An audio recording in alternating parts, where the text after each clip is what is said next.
terminar su intervención, señora diputada.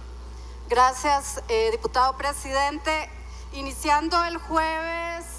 la discusión, bueno, primero señalar que yo voy a votar a favor la moción que ha presentado el compañero Mario Redondo y que en este contexto es el preámbulo a una discusión que el país creo que realmente se debe en función del esfuerzo y lo que nos han heredado como un modelo de transporte y de infraestructura que a todas luces es a esta Asamblea Legislativa quien le va a corresponder hacer un esfuerzo no solamente en materia de discusión, sino en lo que tiene que ver con los proyectos que hay que aprobar. Yo quiero entrar por el fondo en términos de los señalamientos que han hecho compañeras y compañeros diputados sobre el alcance que tiene el expediente que estamos discutiendo y sobre el alcance y la modernización que esta Asamblea Legislativa le va a dar con este instrumento jurídico.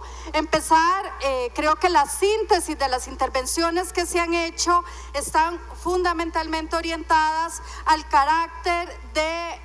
qué hace el Estado y qué va a hacer la empresa privada. Y este es un momento en donde yo quisiera replicarle a los compañeros que han hecho referencia de por qué hoy la empresa privada no se le da la opción. Yo quiero afirmar que con este proyecto estaríamos dándole ese instrumento. El diputado Guevara Gut señalaba que por qué hoy no se saca a licitación lo que tiene que ver con el tren eléctrico, y señalar en palabras de lo que ha dicho el presidente ejecutivo don Guillermo Santana, que estaban buscando los mecanismos, que esta ley daría los instrumentos que la empresa o las empresas que entren a hacer lo que tiene la referencia de los insumos para el cartel y la plata, creo que nosotros se observa como un tema de carácter prioritario. Es decir, no estamos negando la posibilidad de entrar a negociar con el sector privado. Artículo 3, el artículo 16 y en el capítulo 2, lo que tiene que ver con el artículo 4, claramente se establece la capacidad de negociar, contratar y ejecutar por parte del Estado en una alianza público-privada con empresas que así lo considere el INCOFER oportuno. Es decir, lo que estamos señalando es explorar, sea a través de fideicomiso. Creo que bien se puede también explorar si lo que corresponde es entrar en esquemas BOT, en donde creo que podría ser interesante poder operar, transferir y construir eventualmente lo que tiene que ver con el tren eléctrico interurbano. Es decir, el proyecto en su artículo 3, en su artículo 16 y en el capítulo 2, lo que tiene que ver con el artículo 4, está facultando esas alianzas público-privadas. Y yo creo que esta discusión es importante para poder aclarar efectivamente que no hay restricciones, sino hay oportunidades para poder entrar en dichos esquemas en donde los compañeros han manifestado algunas dudas. Señalar además que en ese esquema de modernización por primera vez también se le estaría dando al INCOFER la posibilidad, sin que se vaya a tener como una no prioridad, la prioridad será propiamente las funciones asignadas por la ley, en este caso la construcción del tren eléctrico interurbano y eventualmente su funcionamiento. Pero además, como los países modernos, se nos está dando la posibilidad de poder entrar en servicios conexos relacionados con el sistema, o incluso realizar otras obras, inversiones de infraestructura en los inmuebles de su propiedad.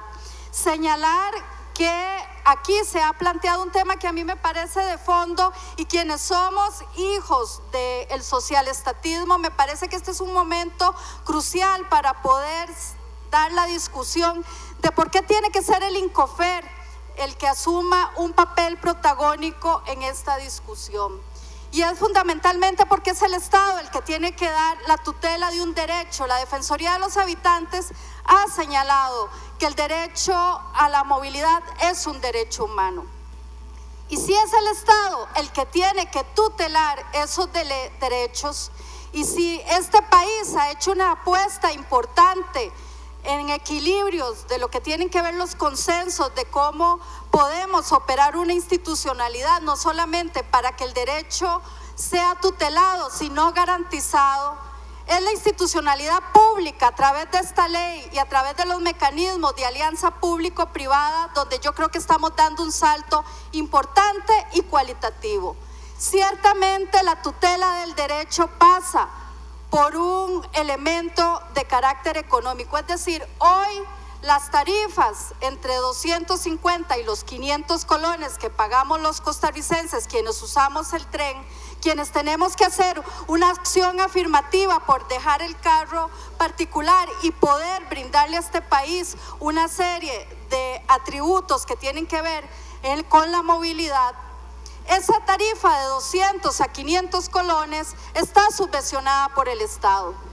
porque en la realidad cuesta 1.800 colones. Entonces nosotros tenemos que entrar efectivamente en un diálogo con la empresa privada. ¿Quién va a asumir el costo del subsidio que hoy el Estado,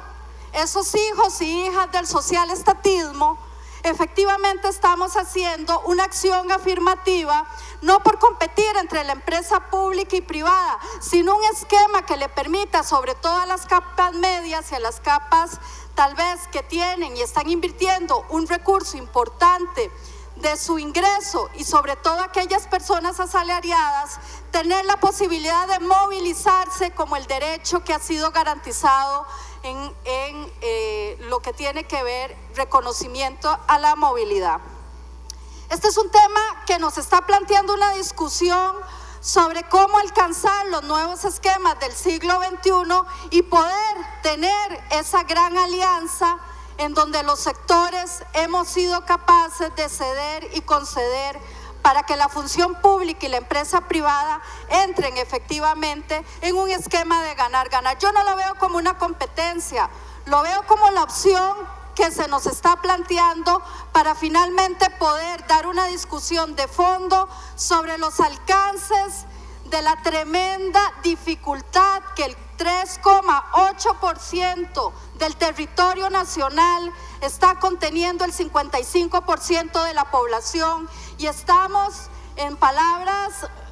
simples, incapacitados en muchas circunstancias de podernos mover por el gran área metropolitana. Entonces el tren eléctrico interurbano efectivamente no solamente es una necesidad, porque nos va a ahorrar menos contaminantes en términos de los gases de efecto invernadero, nos va a ahorrar un 1% del Producto Interno Bruto que se nos está yendo en enfermedades, nos van a ahorrar el tiempo de 2 horas que cualquiera de nosotros tiene que transitar si quiere llegar de un punto de Cartago a Alajuela, y además nos va a colocar en el siglo XXI. Hoy la rentabilidad que tiene para un privado hacer uso de entrar en la participación del tren, de un tren eléctrico, tiene que ver con carga, no tiene que ver con el traslado de pasajeros. Entonces, compañeras y compañeros, aquí lo que estamos discutiendo es efectivamente si le vamos a dar las garantías, y la negociación que el Poder Ejecutivo ha planteado es no restringirse en esta última etapa simplemente a meterse en términos de una discusión de si es suma cero, si el tren va o no va. El Poder Ejecutivo ha planteado opciones concretas para negociar con los compañeros que han planteado inquietudes. Y en ese sentido yo sí quiero llamar la atención, sobre todo en este momento en donde vamos a entrar en una discusión sobre transporte y sobre infraestructura. Los nuevos modelos que nos están en este momento albergando en los diferentes países, como los modelos de punta, tiene que ver con integrar el modelo de infraestructura con el modelo de transporte. No podemos ver un paradigma de movilidad si no estamos centrándonos en que no es posible solamente hacer más anchas las vías donde van a transitar las y los costarricenses? No puede ser que la mayoría de la flotilla vehicular solamente tenga opción para transitar en manos privadas. No puede ser que nos quedemos anclados a los años 90, donde efectivamente se decidió que el tren no era una opción. Hoy las fracciones legislativas lo toman como una opción, porque en los últimos años hemos crecido a un ritmo de un 47%. Esa población que ahora señalaba y mencionaba está concentrada en el gran área metropolitana y que fundamentalmente son personas jóvenes. Es decir, la herencia de un modelo de los años 90 que no ha sido capaz de poner a este país en el siglo XXI, nosotros podemos superar dicho esquema señalando que el ritmo de población, el derecho que tienen hoy los estudiantes y las personas que trabajamos de transitar de un punto a otro, no sea el calvario que nos ha tenido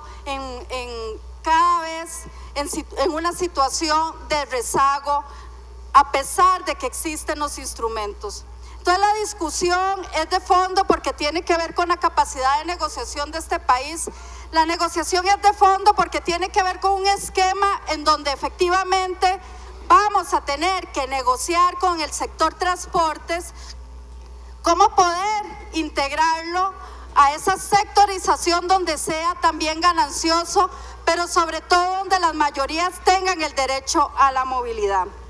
Y en ese sentido, el proyecto, en mi criterio, salvo que esta discusión nos ponga en otro contexto, lo plantea. Es decir, las dudas que se han presentado sobre la capacidad del Estado de obtener alianza público-privada, compañeras y compañeros, lo tiene contenido el texto. Y en este mismo sentido creo, y ahora lo señalaba, el Poder Ejecutivo y el INCOFER están en la mejor disposición de entrar en aquellos esquemas que nos garanticen buscar otras opciones. Hoy el presidente ejecutivo básicamente está buscando opciones a través de fideicomisos, pero creo que tenemos que darle la oportunidad para flexibilizar un marco legal. Señalar para finalizar esta parte, porque creo que este es el debate en donde efectivamente tenemos que ver más que la capacidad o no del Estado o el mercado,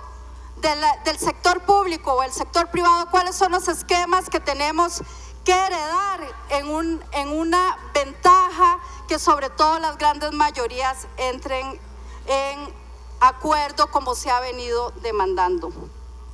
Y creo que para mí es muy importante señalar, aunque no es el caso, porque creo que este proyecto, aprobándolo como veo la voluntad, tendría los mecanismos para esa alianza público-privada y eventualmente podamos entrar en una licitación, ojalá a la mayor brevedad. Señalar que a mí sí me parecen importantes los estudios de prediseño, esos estudios que han sido señalados en los últimos días como los que, a falta de ellos, sobre todo en lo que tiene que ver en materia de infraestructura, después de iniciada la obra tienen que modificarse por ser insuficientes, porque su consecuencia se amplían en plazos, montos y objeto contractual, aumentando el costo de la obra. Esto es lo que no queremos justamente en lo que va a ser el tren eléctrico interurbano, que va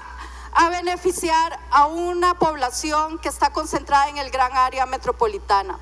Yo dejo esta participación aquí, señor presidente, y agradezco su generosidad.